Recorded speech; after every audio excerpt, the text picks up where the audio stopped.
وَلَقَدْ يَسَّرْنَا الْقُرْآنَ لِلذِّكْرِ فَهَلْ مِن مُّدَّكِرٍ۔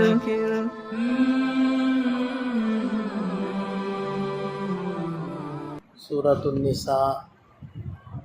آیت نمبر 25۔ اعوذ باللہ من الشیطان الرجیم، بسم اللہ الرحمن الرحیم۔ ومن لم يستطع منكم طولا ان ينكح المحصنات المؤمنات فمما ملكت ايمانكم من فتياتكم المؤمنات والله اعلم بايمانكم بعضكم من بعض فانكحوهن باذن اهلهن وآتوهن اجورهن بالمعروف محصنات غير مسافحات ولا متخذات اخدان فإذا أحسن فإن أتين بفاحشة فعليهن نصف ما على المحصنات من العذاب ذلك لمن خشي العنة منكم وأن تصبروا خير لكم والله غفور رحيم۔ سابقہ آیات میں نکاح سے متعلق چند احکام مذکور تھے، تو اس آیت نمبر 25 کے اندر بھی نکاح کے بارے میں ہی ایک حکم ذکر کیا گیا ہے۔ تو ارشاد فرمایا کہ وَمَن لَّمْ يَسْتَطِعْ مِنكُمْ طَوْلًا، جو تم میں سے طاقت نہ رکھے اس بات کی کہ وہ مومن آزاد عورت سے نکاح کرے، تو فَمِمَّا مَلَكَتْ أَيْمَانُكُمْ مِنْ فَتَيَاتِكُمُ الْمُؤْمِنَاتِ، تمہاری جو باندی، جو تمہاری ملکیت ہے مومنہ باندی، اس سے نکاح کر لے، کیونکہ آزاد عورت کا مہر زیادہ ہوتا تھا، باندی کا مہر تھوڑا ہوتا تھا۔ تو ایک شخص ایسا ہے کہ وہ آزاد عورت سے نکاح نہیں کر سکتا، تو اس کو اجازت دی گئی کہ وہ تم میں سے جو مومن باندی جس کی ملکیت میں ہے تو وہ اس سے نکاح کر لے، مومن باندی سے نکاح کر لے۔ اور جب مومن باندی سے نکاح ہو جاتا تھا تو پھر جو اس کا مالک ہے وہ اس سے نفع نہیں اٹھا سکتا تھا، کیونکہ وہ اب منکوحہ ہو چکی ہے غیر کی، تو لہذا جو اس کا مالک ہے وہ اس سے تمتع نفع نہیں اٹھا سکتا۔ نفع اٹھانے سے مراد کہ اس سے مقاربت اختیار نہیں کر سکتا۔ ویسے مقاربت اختیار کرنے کی دو ہی شکلیں ہوتی ہیں، یا نکاح ہوتا ہے یا ملکیت ہوتی ہے۔ مالک کو اجازت ہوتی ہے، لیکن جب وہ اپنی باندی کا نکاح کروا دے تو اب وہ اجازت ختم ہو جاتی تھی۔ لیکن اب تو ظاہری بات ہے، نہ باندیاں رہیں نہ وہ احکام رہیں۔ جب سے مسلمانوں نے اسلامی جہاد چھوڑا ہے، وہاں بہت ساری خیروں سے جب محروم ہوئے تو اس میں سے ایک یہ خیر بھی تھی، اس سے بھی محروم ہو گئے۔ جو پوری دنیا کے اوپر مسلمانوں کا دبدبہ اور رعب تھا وہ اسلامی جہاد کی وجہ سے تھا۔ ایک طرف اسپین کے اندر طارق بن زیاد رحمۃ اللہ علیہ، دوسری طرف موسیٰ بن نصیر رحمۃ اللہ علیہ چین کے اندر فتح کر رہے تھے، اور تیسری طرف حضرت محمد بن قاسم رحمۃ اللہ علیہ سندھ ملتان یہاں فتح کر رہے تھے۔ یہ فتوحات اسلامیہ چل رہی تھی، لیکن پھر ایسی بریک لگی ہے مسلمانوں کو کہ مسلسل انحطاط کا شکار، مسلسل زوال کا شکار۔ تو یہ زوال کا دور چل رہا ہے مسلمانوں کا۔ تو بہرحال جہاں اور خیروں سے محروم ہوئے وہاں اس خیر سے بھی محروم ہوئے۔ اور اب جو موجودہ دور ہے اس کے اندر جو یہ شکلیں بنائی جاتی ہیں کہ غریب کو قرضے کے اندر دبا کر پھر ان کو ایسے استعمال کرنا جیسے کہ وہ غلام ہیں، اور ان کو کاموں میں لگائے رکھنا بہت معمولی سی اجرت کے اوپر، اور اسی طرح ظلماً کسی کے بچے کو بیچ ڈالنا اور اس کو غلام سمجھنا، تو اس طریقے سے کوئی غلام نہیں بنتا۔ غلام بننے کی ایک ہی شکل تھی اور وہ تھی اسلامی جہاد۔ اور تصویر کا دوسرا رخ بھی سامنے رکھنا چاہیے کہ غلامی کا تصور اسلام کے آنے سے پہلے موجود تھا۔ اسلام نے غلام بنائے نہیں ہیں، اسلام نے غلاموں کے احکامات دیے ہیں، غلاموں کے آزاد کرنے کے فضائل بتائے ہیں۔ اگر غلام ہیں رکھنے ہیں تو ان کے باقاعدہ شرعی احکامات اسلام نے دیے ہیں ان کے حقوق بیان کیے ہیں۔ لہذا یہ تصور بھی ذہن میں نہیں رکھنا چاہیے کہ جی اسلام نے غلامیت کو پروموٹ کیا ہے یا اس کو وجود بخشا ہے یا اس کی فیور کی ہے۔ تو اسلام سے پہلے غلامی کا تصور تھا، اسلام نے تو بلکہ آزادی کے، اب دیکھیں قرآن کریم میں بار بار آپ یہ لفظ پڑھتے ہیں تحریر رقبہ، بار بار یہ لفظ آتا ہے۔ تو اس لفظ کا کیا مطلب ہے؟ اس لفظ کا مطلب ہے کہ بدلے میں کفارے کے طور پر غلام کو آزاد کریں۔ اسی وجہ سے حضرات صحابہ کرام نے،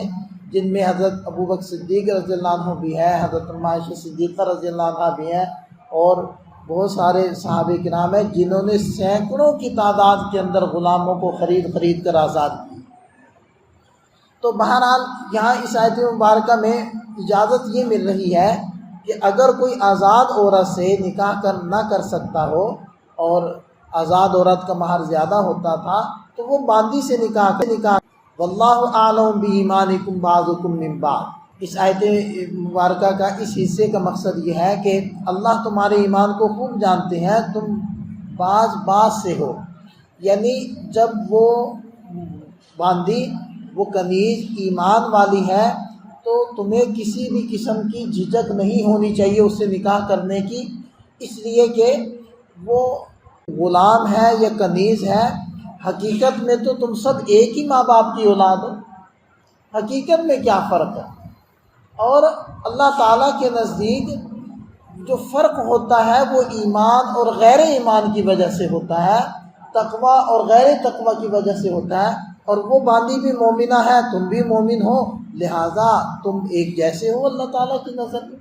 تو اگر تمہیں مجبوری میں نکاح کرنا پڑ رہا ہے باندی سے تو تم بلا جھجک کر لو، اس بات کو آڑے نہ آنے دو کہ جی وہ کمتر ہے، وہ باندی ہے اس وجہ سے کمتر ہے، یہ بات سامنے نہ آنے دو۔ اس سے ہمیں اگلی بات بھی سمجھ میں آ جانی چاہیے کہ جو ہمارے ہاں برادریوں کی تقسیم ہے، اس کا مقصد صرف پہچان ہے، ورنہ اس کی وجہ سے درجہ بندی کرنا کہ جی یہ فلاں برادری کا ہے لہذا اس کی عزت زیادہ ہے، یہ فلاں برادری کا اس کی عزت کم ہے، یہ کوئی حقیقت نہیں۔ ویسے بھی بر صغیر کے اندر جو برادریاں ہیں وہ پیشوں کی وجہ سے مشہور ہوئے ہیں، مطلب جو تیل کا کام کرتا تھا وہ تیلی ہو گیا، جو کپڑے کا کام کرتا تھا وہ جلاحہ ہو گیا، اور اس طریقے سے وہ جو لوہے کا کام کرتا تھا وہ مغل بن گیا۔ تو اس وجہ سے یہ شعبوں کی وجہ سے، پیشوں کی وجہ سے برادریاں بنی ہوئی ہیں۔ ان کے کون سے کے سلسلے نسب موجود ہیں، سلسلہ نسب تو اربوں کے موجود ہیں۔ وہ تو ایسے ہی ہے جیسے لوگوں نے، کسی نے کپڑے کی دکان بنائی ہوئی ہے، کسی نے جوتوں کی دکان بنائی ہوئی ہے، اب کوئی اسی چیز کو معیار بنا لے بھی کپڑے والا زیادہ عزت والا ہے، جوتے والا کم عزت والا ہے، جو کریانہ سٹور چلا رہا ہے وہ درمیانی عزت والا ہے۔ اب یہ تو کوئی معیار نہیں، اسی طرح برادریوں کا بھی کوئی معیار نہیں۔ اصل تو اللہ تعالیٰ کیا تقویٰ ہے، ان اکرمکم عند اللہ اتقاکم، تم میں سے زیادہ عزت والا وہ ہے جو زیادہ تقوی والا ہے۔ اصل عزت کا معیار تو یہ ہے۔ فانکحوہن بإذن اہلہن، لہذا ان باندیوں سے تم نکاح کر لو ان کے مالکوں کی اجازت کے ساتھ، وآتوہن اجورہن، اور ان کا مہر ان کو دے دو، بالمعروف، ضابطے کے مطابق، محصنات غیر مصافحات، بشرطے کہ ان باندیوں سے نکاح کر کے پاک دامنی مقصود ہو، ان باندیوں کو بھی اور تمہیں بھی، غیر مصافحات، اور وہ جو کنیزیں ہیں وہ نہ تو کھلم کھلا بے حیائی کرتی ہوں، ولا متخذات اخدان، نہ چوری چھپے آشنائیاں قائم کرتی ہوں، تعلقات ناجائز قائم کرتی ہوں، ایسا نہ ہو،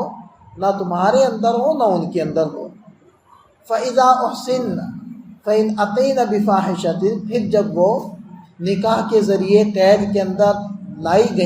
لائی جا چکی ہوں، یعنی کہ ان باندیوں سے نکاح ہو جائے، فَإِنْ أَتَيْنَ بِفَاحِشَةٍ، پھر اگر وہ بے حیائی کا کام کر لیں یعنی کہ سیاہ کاری کر لیں، فَعَلَيْهِنَّ نِصْفُ مَا عَلَى الْمُحْصَنَاتِ مِنَ الْعَذَابِ، تو ان کے اوپر وہ آدھی سزا ہوگی جو تم میں سے آزاد مردوں عورتوں پر ہوتی ہے، یعنی کہ آزاد مرد یا آزاد عورت اب جیسے ہم سب آزاد ہی ہیں، تو وہ اگر غیر شادی شدہ سیاہ کاری کر لے تو اس کی سزا سورہ نور کی دوسری آیت میں 100 کوڑے 100 جلدہ 100 کوڑے سزا مقرر ہوئی ہے۔ تو اگر باندی وہ شادی شدہ بھی یہ حرکت کر لے گی تو اس کے لیے 50 کوڑے، لیکن آزاد مرد یا عورت اگر شادی شدہ ہوں اور پھر ان سے ایسی حرکت ہو جائے تو پھر اس کی سزا کوڑے نہیں ہے، اس کی سزا رجم، مرد کے لیے بھی رجم ہے اور عورت کے لیے بھی رجم کی سزا ہے۔ ذالک لمن خشی العنۃ منکم، یہ حکم بھی، یہ اجازت بھی اس کے لیے ہے جو تم میں سے گناہ کرنے سے ڈرتا ہو، یعنی کہ اس کو یہ خطرہ ہو کہ میں اگر نکاح نہیں کروں گا تو مجھ سے کوئی گناہ ہو جائے گا۔ وَأَن تَصْبِرُوا خَيْرٌ لَكُمْ، لیکن تم اگر صبر کرو تو یہ تمہارے لیے بہتر ہے، یعنی باندیوں سے نکاح نہ ہی کرو تو بہتر ہے، کیونکہ دیکھیں کہ وہ کسی کی مملوکہ ہے، تو اس سے جو اولاد ہوگی وہ بھی اسی مرد کی، اسی مالک کی مملوک ہوگی، غلام ہوگی۔ تو کون اس چیز کو آزاد مرد برداشت کرتا ہے کہ اس کی اولاد کسی کی غلام ہو؟ تو یا تو وہ باندیاں مومن ہوں گی تو مومنہ ہے تو پھر بھی وہ اولاد ہے وہ مالک کی غلام ہوں گی، اور اگر وہ کتابیہ باندی ہیں تو کتابیہ یعنی کہ عیسائی ہے یا پھر یہودیہ ہے تو پھر ویسے خطرات ہے دین کے اعتبار سے، اور ویسے بھی اجازت تو ملتی ہے مسلمانوں کو کہ وہ کتابیہ عورت سے نکاح کر لیں، لیکن اس کو بہرحال پسند نہیں کیا گیا، کیونکہ عام طور پر پھر اولاد وہ اس طرف مائل ہو جاتی ہے، کیونکہ ظاہری بات ہے اسلام کے اندر کچھ نہ کچھ احکام تو ہیں، کچھ پابندیاں تو ہیں، اور بقیہ یہ جو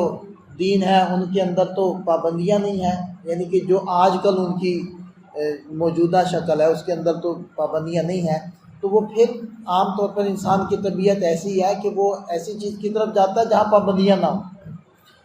تو اس لیے کتابیہ سے نکاح کو پسند نہیں کیا گیا چاہے وہ آزاد کیوں نہ ہو۔ اور ارشاد فرمائے کہ واللہ غفور رحیم، اللہ تعالیٰ بخشنے والے مہربان ہیں۔ اللہ تعالیٰ ہمیں سمجھ عطا فرمائے، عمل کی توفیق عطا فرمائے۔